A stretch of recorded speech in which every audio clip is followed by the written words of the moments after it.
Hello everyone, thank you so much for watching my videos. This video is continuation of our previous video where we were talking about collision regulations out at sea. We have seen the overall view of the collision regulations and we saw some of the rules which are very similar to the rules which are followed for our vehicles on the road. We will continue from where we had left in the last video.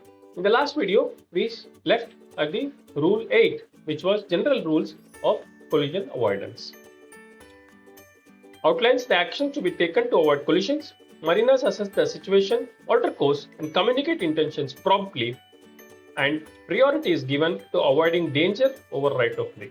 Hence, this specific rules, that is rule number 8, gives general idea of how we should avoid collisions. You should take action in the right time. You should give big alterations and also clearly communicate and ensure the other person knows that you are taking action, and the communication should never be had for bypassing the rules but to follow the rules. From here we will continue to the next slide. Narrow channels and fairways, that is rule number 9, which talks about vessel when navigating through a narrow channel or a fairway. After this, going through the rules, I will take you to live websites where I will show you how the traffic is managed very well and also the role of chart in avoiding collision. These are the rules which are to be followed when two vessels are in sight. First is the rule overtaking, which is the rule number 13. Keep out of the way of the vessel being overtaken. There is the responsibility of the vessel which is overtaking to keep clear of the vessel which is being overtaken.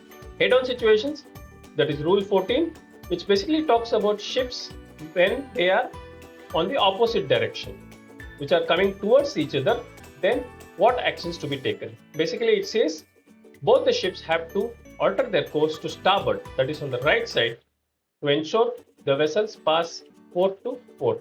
Next is the crossing situation, which is covered in the rule 15, when one of the vessels will be crossing the bow of the other vessel, then the situation is called crossing situation. In that case, the vessel whose bow will be crossed has to take action. It becomes the giveaway vessel and it again alters course to starboard to pass behind the vessel which will cross its bow. Use sound signals to indicate intentions. We have seen there are rules which explain what are the sound signals to be sounded in various situations, which we will not go into deep in this video. However, there are sound signals and light signals which help in attracting attention of the other vessels. Now we will see role of chart in safe navigation. The picture which you can see is basically a display of an ECDIS system, that is electronic chart display and information system, where you can see this chart gives a lot of information about the area the vessel is transiting. For example, you have this direction, which north and east, etc. This is called the compass rose. And you also have different colors used here. For example, the orange color means the land, the green color means that is marshy land, and if you see the dark blue, that is shallow water, light blue is little shallow, and the white is the deep water room. So if you have bigger vessels, they have to always be in the white side and which should never go into the dark blue or the blue. And now you can see a lot of small black written stuff which are the depths of that place. What is the depth of water available on that point is given, and you also have other information. The main information, what you can see, the purple area which is colored, this is the traffic separation scheme. You can see the arrows which are pointing this way. As I told, the narrow channels, we have the right hand drive on the ship, that is you have to always keep to the right hand side of the channel. If you see here, if the vessel is coming from top, it has to be on the right side. Similarly, it is going from bottom to the top, then it has to be on the keep the right side of the channel. Okay, this is called the traffic separation scheme. The point to note is nothing of this is visible out at sea in water. It is there only on this chart, and the vessel's position is plotted on this chart. We cannot see any of this traffic separation scheme like what we see on the road. The you have a traffic divider, you have speed breakers, etc., etc. There is nothing visible on .c. It is only available on this charts. What information does the chart give? Precise depth information, as I mentioned. Enable safe passage through channels and ports. This is a narrow channel where you have constricted waterway, and it helps by giving this traffic separation scheme, by ensuring that flow of traffic is uniform and there is no crisscross of movement of vessels, increasing the risk of collision. Coastline and landmark details. As I mentioned, you have all the coastline, all the shallow water, etc., etc. Navigational aids. I will show you live on the next web app, or rather website. I will directly show you what are the navigational aids which help in collision avoidance. Safety zone and exclusion areas. Again, as I mentioned, it shows the depth of water. You have various areas which are marked which are no-go and where the vessel should not proceed for navigation. Tidal and current information. The chart also provides the current in that area and what is the tide of that area. You have a tide table and you can find out the tides in that area, and also the current, which are very important to ensure the vessel is not drifting and following the correct path which is designed and which is planned for it to reach the next port safely. This completes the general knowledge of what we were supposed to talk about collision avoidance and the information which is provided by the chart for collision avoidance.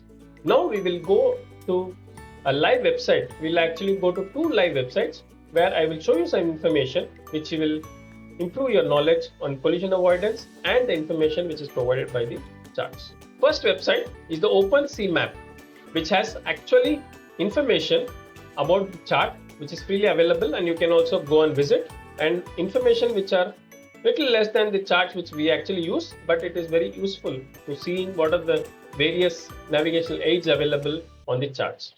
Let us go to the Baltimore port, which is very hot in topic nowadays because of the vessel Dali.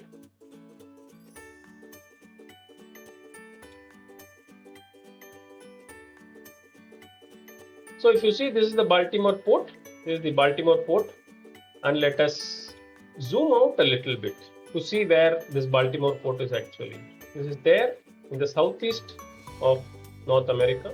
See, this is the American continent. You can see where Baltimore is. Okay, this is where Dali is. I will also show Dali in the next website. Yeah. So this is what similarly you will have on the ship as well. You have a EGDIS, which also has something similar. You have a map, and as you go closer and closer, when you zoom in, the chart changes and the various navigational aids come into view. This is the Baltimore port. You can see this is the Baltimore port, and Dali was coming this way. He was going south like this, and this is the bridge. You can do it a little bit out. Yes. You can see it is written the Frank Scott Key Bridge. This is the bridge which it collided. Okay, she was coming this way, and then from here somewhere we drifted and come and hit the bridge here. This is how it happened. Okay, here you can see these are all what I mentioned was the navigational aids. These are called buoys, and which are all marked. You can see you have lighthouses, you have these buoys. All these things help in navigation of the vessel. Okay, you can see the straight line. This was a line which was supposed to be followed by Dali, and which was very clearly following, and then she drifted onto it. Now let us go to marine traffic and see the same area, and I can show you. You can just search for Dali and just zoom out. This is the Patapsco River. Marine traffic website is basically for tracking the vessels, so it doesn't give any navigational aid like what we saw in the OpenCMap website. So this is Dali. This is a green vessel is Dali. You can see it mentioned. It is coming from the automatic identification system. The position was received just 2 minutes ago. This is live system which I am showing. You can also go to marinetraffic.com and search for Dali here. You can see the bridge which is clearly there, and a lot of small vessels which are helping maybe in the salvage operation. Okay, so you can clearly see the vessel was coming from top and where he actually collided with the allision with the bridge. Actually, collision is basically a word used for ships between ships, and if it is with a shore structure, then it is called allision.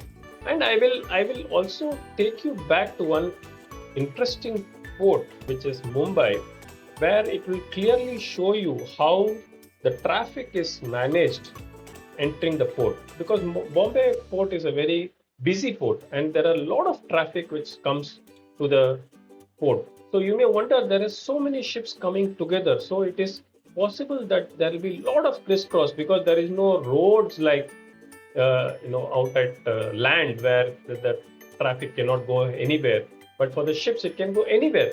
So how is the traffic managed? So I'll clearly show you how it is beautifully managed, as I told you in the traffic separation scheme which we mentioned in the slides. See this purple line, how it is beautifully managed. This is for ships coming from, this is for the ships coming from south, this is for the ships coming from east, and these are coming from the north. I'll just zoom in for you to this the port entrance, and you can see the arrow marks clearly mentioned. And as I told you, we always maintain the starboard to starboard. That is, all the vessels coming inside will go from the starboard side, and coming out will be again on the starboard side. It is some kind of a right-hand drive. The ships going out to the north will go like this, and ships going south will take this round portion and then go down like this. See how beautifully the channel is made here. This is the traffic separation scheme, and as I mentioned earlier, there is nothing of this sort in the water you can actually physically see. This is there on the chart, and which helps us in navigating. So the second officer, who is plotting the position and planning the passage, will plan the route through these arrows so that we are very clear, and the vessel will not, all the vessels will follow the traffic separation scheme, and there will be no many cross situations leading to increased risk of collision. That completes this video, and this is the second part of the video, and please do watch the first part where we have started by giving the overall view of the collision regulations and some of the regulations which we have covered in the earlier video. Thank you so much for watching my video. If you like it, please ensure you subscribe to the channel, and I will meet you in the next one. Have a nice day. Take care. Bye-bye.